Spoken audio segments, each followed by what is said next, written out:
Hi guys, this is Cousin from IngZone with you again. Today we're going to talk about speaking. And today's idiom is talking to a brick wall. Talking to a brick wall. Nima degani? Demak, bizdan o'zbek tilimizdan uzoqlashmagan holda talking to a brick wall devorga gapirgandek bo'lmoq. Ya'ni biz sizlar bilan bugun shu idioma bilan boshladik va bugungi mavzuyimiz sizlar bilan bugun speaking haqida bo'ladi, IELTS speaking. So, I don't want to feel like I'm talking to a brick wall. If you guys want to achieve your high score from IELTS, please follow all the instructions that your teacher gives or that you get from me in my next lessons. So, we're going to talk about speaking, IELTS speaking. Demak, bugun sizlar bilan IELTS speaking haqida gaplashamiz. Demak, IELTS speaking 3 ta qismga bo'linadi. Part 1, Part 2 va Part 3. Odatda IELTS speakingga taxminan 12 minutdan 15 minutgacha bo'lgan vaqt ajratiladi. O'sha vaqt ichida IELTS speaking 3 ta part bo'yicha savollar beriladi. Sizlar ularga javob berib chiqishingiz kerak. Part 1 da introduction va general questions deyiladi. Odatda sizlarga o'zingizlar haqingizda savollar va general questionlar beriladi. Part 2 da long term deyiladi. Odatda sizlarga cue card, ya'ni savol berishadi. Kartochkada, qog'ozda bo'ladi. U savolni sizlar o'qib turib tayyorgarlik ko'rishingiz 1 minut vaqt berishadi va o'sha berilgan savol bo'yicha sizlar 2 minut davomida tinmasdan gapirishingiz kerak bo'ladi. Part 3, analytical discussions deyiladi. Analytical discussions mobaynida sizlar nima qilasizlar? Demak, sizlarga savollar beriladi. O'tda sizlar o'zingizlarning fikringlarni berasizlar. O'tda savollarga uzoqroq javob berishingiz kerak bo'ladi. Demak, part 1, part 2, part 3 ga bo'linadi. Part 1 da aytganimdek general questionlar. Sizlar ikkita o'tda nechta so'z bilan, nechta gap bilan javob berish kerak degan savol beriladi har doim. O'tda aniq bitta limit yo'q. Ya'ni xohlaylar 2 ta, xohlaylar 3 ta. Juda ham uzoq bo'lib ketishi ham kerak emas, juda ham qisqa bo'lib ketishi kerak emas. Ya'ni part 1 da sizlar iloji boricha fikringlarni chiroyli bildirishga harakat qilishingiz kerak. Bular haqida yana videolarimizda to'liq ma'lumot berib borishga harakat qilaman. Shu yerda aytib eslatib o'tmoqchiman. Agar kanalimizdagi videolar sizlarga yoqayotgan bo'lsa, обязательно subscribe buttonini bosib qo'yish va like buttonini bosib qo'yish esingizdan chiqmasin. Har doim eng yaxshi va eng yangi videolarni ko'rib borasizlar. Qo'ldan kelgancha sizlarni ingliz tiliga o'rgatishga va yordam berishga harakat qilyapmiz. Demak, mavzudan uzoqlashmaymiz, mavzuga qaytamiz. Demak, IELTS speaking part 1 ni tushundinglar. Savollar, qisqa javoblar bo'ladi, lekin juda qisqa ham bo'lishi kerak emas, juda uzun ham bo'lib ketishi kerak emas. Ya'ni 2 ta, 3 ta sentence bilan javob beriladi. Ularga yana bir marta eslatib o'taman, qanaqa qilib to'g'ri javob berish kerak bo'lganini biz keyingi videolarimizda yana sizlarga ko'rsatib boramiz. Part 2 da yana eslatib o'taman, demak, cue card beriladi. Cue cardga sizlar savollarni o'qib, 1 minut tayyorlanib, 2 minut javob berish kerak bo'ladi. 2 minutdan vaqtli tugatib qo'ysak-chi degan savol har doim o'quvchilarimiz berishadi. 2 minutdan vaqtli tugatib qo'yishinglarni maslahat bermayman, sababi bu sizlarni skorlarni pastga qarab tushib ketishiga sababchi bo'ladi. 2 minutdan ko'payib ketsa-chi degan savolingizga 2 minutdan ko'payib ketishiga ham IELTS examinerlar yo'l qo'ymaydi. Vaqti bo'lganda sizlarni stop, you can stop now, we will proceed to part 3 deb sizlarni ogohlantiradi. Demak, part 2, part 1 haqida tushuncha ega bo'ldinglar. Part 3 da o'sha sizlarga part 2 da berilgan savollar bo'yicha discussion questionlar beriladi yoki yangi mavzular bo'yicha discussion questionlar beriladi, lekin ularni sizlarga avval now we're going to talk about telephoning or nature or environment deb sizlarga mavzuni nima haqidaligini sizlarga ogohlantiradi. Examinerlar hammasi eng asosiy maqsad sizlarni tekshirib olish, ya'ni bu yerda face to face speaking bo'ladi. Computer based bo'ladimi, paper based bo'ladimi, uni farqi yo'q. IELTS hozir aytgancha o'sha bilasizlar, 2 ta qismga bo'lingan. IELTS o'zi 2 ta qismga, ya'ni general training, academic IELTS ga bo'linadi. Ularni ham yana 2 ta qismga bo'lingan joyi bor. Ya'ni sizlar paper based yoki computer based topshirsanglar, ya'ni qog'ozda yoki kompyuterda topshirsanglar bo'ladi. Speaking farqi yo'q. Qog'ozda bo'ladimi, kompyuterda bo'ladimi, bu one to one talking, face to face talking bo'ladi. O'shaning uchun bu examinerlar hech qanaqa adovatga yoki qanaqadir sizlarni tuz ko'rinishingizga qarab turib savol bermaydi. Ularning qo'lligida har doim savollar tayyor bo'ladi. Sizlar uchun ataylab kelgan savollar уже qo'lligida bo'ladi. Sizlar faqatgina shu savollarga chiroyli javob bersanglar, qanchalik darajada sizlar ingliz tilida muloqot qilishinglarni ko'rsatib bera olsanglar bo'ldi. Sizlardan yana bir marta bitta narsani eslatib o'tmoqchiman. IELTS examinerlar bularning fikri, g'oyalari qanaqa dahshat yoki qanaqa zo'r g'oyalarga ega ekan degan narsasiga qiziqishmaydi o'tda.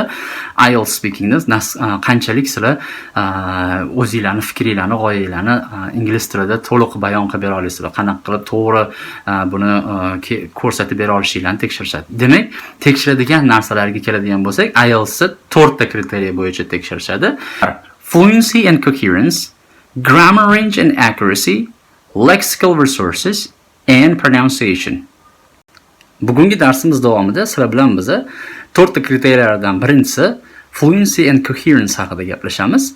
Qolgan keyingi videolarimda sizlarga qolgan 3 ta kriteriyasi haqida to'liq ma'lumot berishga harakat qilaman.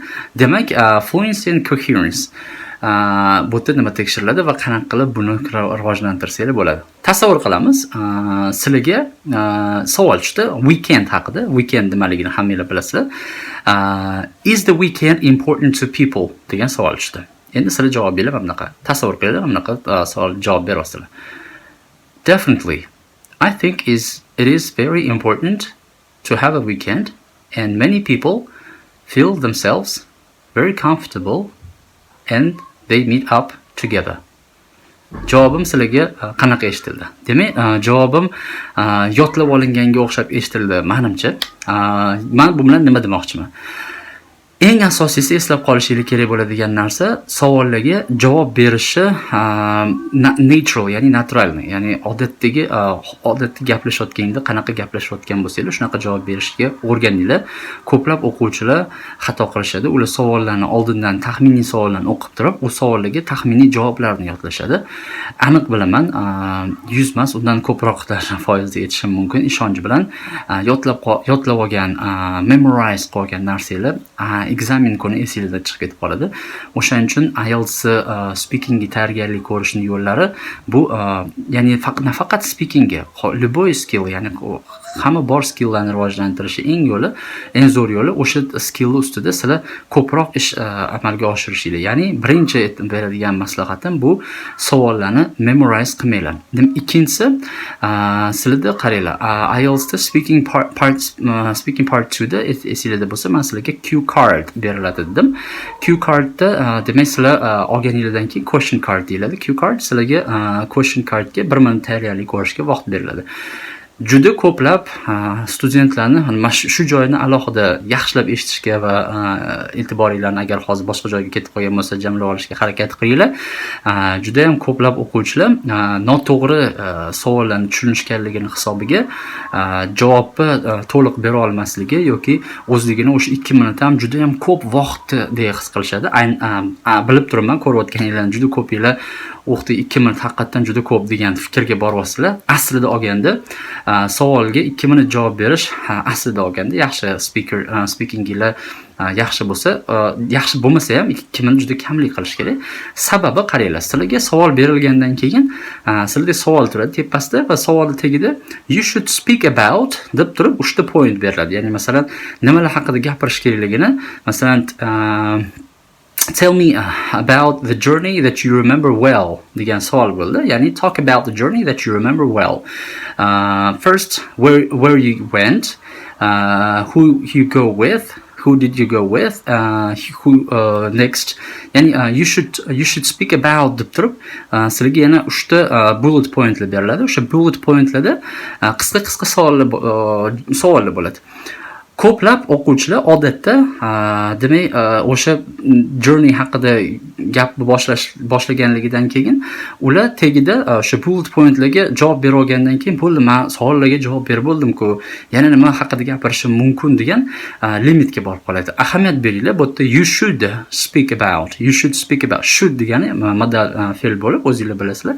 Ya'ni must bilan have to dan pastroqda turadi.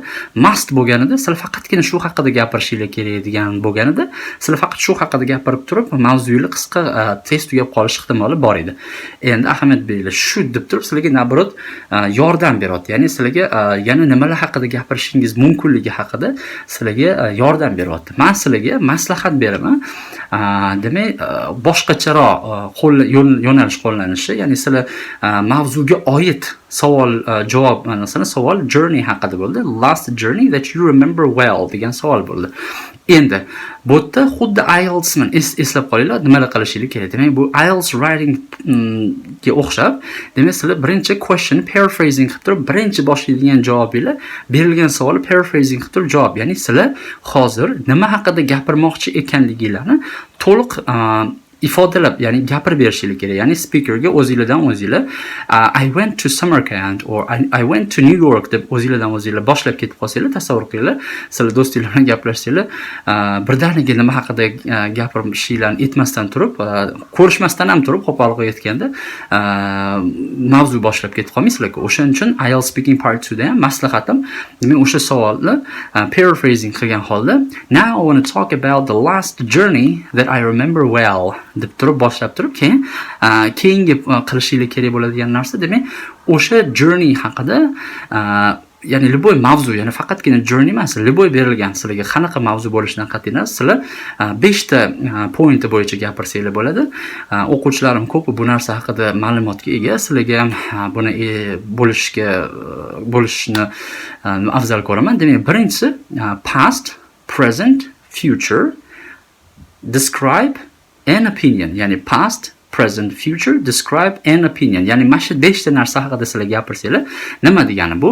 O'sha berilgan mavzu haqida o'tgan zamonda qanaqa o'tgan zamondagi holatida sizlar qanaqa fikrdasizlar? Masalan, hozirgi kundagi qanaqa fikrdasizlar? Kelajakda qanaqa fikrdasizlar?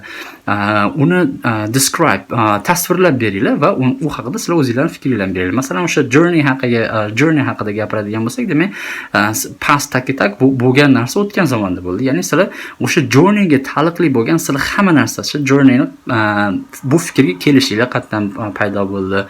Uni fikrga kelganingizdan keyin qancha vaqt davomida sizlar buni amalga oshirish uchun qancha vaqt ketdi, keyin yo'lga chiqdinglar, yo'lda qanaqa odamlar bilan ko'rishdinglar, u yoqda nimalar qildinglar, qaytib kelayotganingizda nima bo'ldi, hozirgi kunda siz shunaqa journeylar haqida nima deb o'ylaysiz, kelajakda shu journeyni kimlar bilan yana qilgan bo'lardingiz, va describe, ya'ni bu qanaqa bo'lganini общий describe qilib berib, o'zingiz oxirida fikringlarni bersanglar, odatda buning uchun 2 minut juda kamlik qiladi. Odatda buning uchun 5 minut ham kamlik qiladi. O'shaning uchun IELTS speakingni rivojlantirayotganda sizlar shunaqa, ayniqsa speaking part 2 da ko'plab qiynaladiganlar, ya'ni 2 minut juda ko'p deb o'ylaydiganlarga maslahatim yana bir marta aytaman, present, past, future, describe an opinion. Agar shu 5 ta punktni beradigan bo'lsangiz, you should talk ga ahamiyat bermasdan turib, o'sha you should talk ichidagi savollarni ham sizlar ichiga kirgizib ketasizlar. Ko'plab odamlar you should talk ga ahamiyat beradi. Shu berilgan savollarga javob berib qo'ysam, undan u yoqqa chiqib ketib qolsam, menga ortiqcha narsa bo'ladi, menga noto'g'ri baho qo'yib qo'yishadi degan fikrda bo'ladi. Bu noto'g'ri. Demak, sizlar bu yerda o'sha fikrni g'oyani chiroyli qilib ifodalab berishingiz kerak. Endi IELTS writing da ham, IELTS speaking da ham har doim g'oya kelmayapti, fikr kelmayapti degan narsa bilan odamlar chiqishadi. Bu noto'g'ri narsa. Ya'ni g'oya va fikr kelmasligini ehtimoli juda kam. Sababi haqiqiy IELTS testlari internetda olingan savollarga emas, sizlar haqiqiy IELTS testlarida tushgan savollarga javob berishni o'rganinglar. Haqiqiy IELTS testlari bu odatdagi sizlar hayotda yuzlanadigan, sizlar odatda ko'p shu narsa bilan duch keladigan savollar beriladi. YouTube'da yoki boshqa Facebook'da yoki boshqa resurslarda IELTSga taalluqli emas bo'lgan savollar bilan ham sizlarni qiziqtirish uchun, jalb qilish uchun qiyinroq savollarni ham berib turib, subscriberlarni ko'paytirish maqsadida har xil commercial saytlar, commercial YouTube channellar ochilib ketgan. Ular sizlarni qiynab qo'yadi. Ya'ni sizlar u savollarni o'qiganingizdan keyin haqiqatan voy IELTSda juda ham qiyin savollar bor ekan, men bunga fikri kelolmaydi. Odatda IELTS official testlarda sizlar javob bera olmaydigan savollar yo'q. Faqatgina demak sizlar o'zingizlarning fikringlarni bitta joyga jamlab turib, hayajonlanmasdan, eng asosiysi hayajonlanmasdan turib, oddiy shu o'rtog'inglar bilan gaplashayotgandek o'zingizlarni his qilib turib speakingga borishingiz kerak. Demak, sizlarga aytmoqchi bo'layotgan narsalarimdan idea generation holatiga kelganda, idea generation qanaqa qilib ideyani qanaqa qilib g'oya keltirib chiqarishimiz mumkin? Buni oson yo'llari qanaqa? Men har doim o'rgatadigan metodlarimdan ikkitasi. Demak, bittasi coffee shop method deyiladi. Coffee shop method degani, sizlar tasavvur qilinglar, sizlar o'rtog'inglar bilan kofe ichib, kafeda o'tiribsizlar. Sizlar savolga javob berayotganingizda, deylik sizlarga do'stinglar masalan, anchadan beri ko'rishmagan do'stingiz sizlar what do you do deb savol bersa, siz nima bilan shug'ullanasiz? I'm a teacher deb bitta qisqa savolga qisqa javob berib qo'ymaysizlar. Sizlar aytsanglar bo'ladi, I have been working as a teacher at school number 300 for 5 years deb aytasizlar. Ya'ni IELTS speakingda ham xuddi shunaqa. Ya'ni I'm a teacher deb faqatgina javob berib qo'ygandan ko'ra, xuddi shu men aytganimdagi I have been teaching English or I've been teaching mathematics at school number 300 for 5 years deb javob bersanglar, demak savolinglar, ya'ni javobinglar chiroyliroq chiqadi. Ya'ni coffee shop metodda sizlar do'stinglar bilan gaplashayotganingizda shu g'oyalarni qanaqa berayotgan bo'lsanglar, xuddi shunaqa davom ettirishingiz kerak bo'ladi. Endi IELTSda buni menga aytish oson, sizlarga buni qilish qiyin deb tuyuladi. Buni rivojlantirish uchun albatta sizlar practice qilishingiz kerak. Ikkinchisi, ya'ni birinchisi coffee shop method bo'lsa, ikkinchisi generally asked questionlar bo'ladi. Ya'ni tasavvur qilinglar, shu savolga sizlar javob bera olmayapsizlar, fikr kelmayapti, g'oya kelmayapti. O'zingizlardan o'zingizlar savol so'ranglar. Agar shu savolni ko'chada men boshqalardan so'raganimda, u odam menga shu savolga nima deb javob bergan bo'lardi deb savol berasiz. Ya'ni mayli bu ota-onanglar bo'lsin, mayli bu aka-ukanglar bo'lsin, mayli bu qo'shninglar bo'lsin, farqi yo'q. O'zingiz yaxshi taniydigan, ya'ni sizlar u odamning fikrini taxminan biladigan odaminglar yoki o'sha hamkasbinglar, har doim sirdoshinglar bo'ladigan odamlarga sizlar shu savol men berganimda qanaqa qilib shu savolga javob bergan bo'lardi deb turib javob taxminan o'zingizga berib ko'rsanglar, savolga javob keladi. Ya'ni yana bir marta qaytaraman, IELTS speakingda ular sizlarning tashqi ko'rinishingizga, body languagega ko'plab o'qituvchilar noto'g'ri o'rgatishadi. Buni ham ahamiyatga olinglar. Body languageda IELTS speakingda umuman qaralmaydi. Bu job interview emas. Sizlarni faqatgina fikringlarni qanaqa chiroyli izohlab berishingizga ahamiyat berishadi. Ya'ni sizlarning ko'rinishingizga, body languagingizga, kiyimingizga ahamiyat berib turib, sizlarni IELTSda baho qo'yilmaydi. Sizlarni baho qo'yiladigan 4 ta kriteriya bo'yicha bittasini mana bugun men sizlarga qo'ldan kelgancha tushuntirib berishga harakat qildim. Uni bo'yicha maslahatlarimni ham berishga harakat qildim. Keyingi videolarimizda yana qo'shimcha videolar berib boraman. Demak, bugungi videomizning oxirida sizlar bilan har doimgidek shu British Council materiali, ya'ni shu mavzuga oid bo'lgan materialni ko'rasizlar. Savollaringiz bo'lsa, обязательно komment qilinglar. Bemalol nima savollaringiz bo'lsa, qolgan social media platformlarimizda bor, ularga ham podpisatsiya qilib chiqsanglar bo'ladi. Ingliz tilini o'rganmoqchi bo'lganlar uchun bizda onlayn kurslarimiz bor, o'sha onlayn kurslarimizni o'rgansanglar bo'ladi. Hammanglarga omad va wish you luck. Stay healthy. So, you've decided to take the IELTS exam. Congratulations! Success starts with IELTS. The speaking test is divided into 3 sections. Part 1 is the introduction and general questions. Part 2 is the long turn, and Part 3 is an analytical discussion. It's important to understand the criteria on which you will be tested in the IELTS exam. First, we consider the criteria of fluency and coherence. This is one of 4 criteria on which you will be tested. We'll cover the other 3 in later videos. Fluency and coherence refer to your ability to speak at length, including organizing ideas logically and appropriately signposting. It also refers to your ability to express and justify opinions and to discuss and speculate about issues without long pauses or repetition of the same words. Signposting is the use of words or phrases that indicate the direction of your thoughts. We will give you some examples of this in a moment. Many students try memorizing large portions of speech to repeat during the speaking test, but this can add unnecessary stress and sound unnatural. We don't recommend this approach. Here are a few tips to improve your speaking test performance. As you are speaking about a topic, build on your point of view by adding a few details. For example, if the question is, "What do you do?" rather than responding with, "I am a teacher," you might expand this to, "I have been a high school mathematics teacher in New York for over 5 years. For part 2 of the test, use the bullet points on the task card to help you structure your long turn and make notes in the 1 minute that's given using key words. In part 3 particularly, it is important to develop your answers and to speak at length. You can do this by thinking of reasons, effects, comparisons, supporting examples, and personal experience. Just make sure you are signposting what you say. For example, discussing excessive TV watching, you might mention reasons, increasing numbers of TV channels compared to a generation ago, and the popularity of TV characters. Effects, increasing obesity levels, eyesight problems, and other health issues. Experience, my nephew watches nothing except cartoons. He will not study.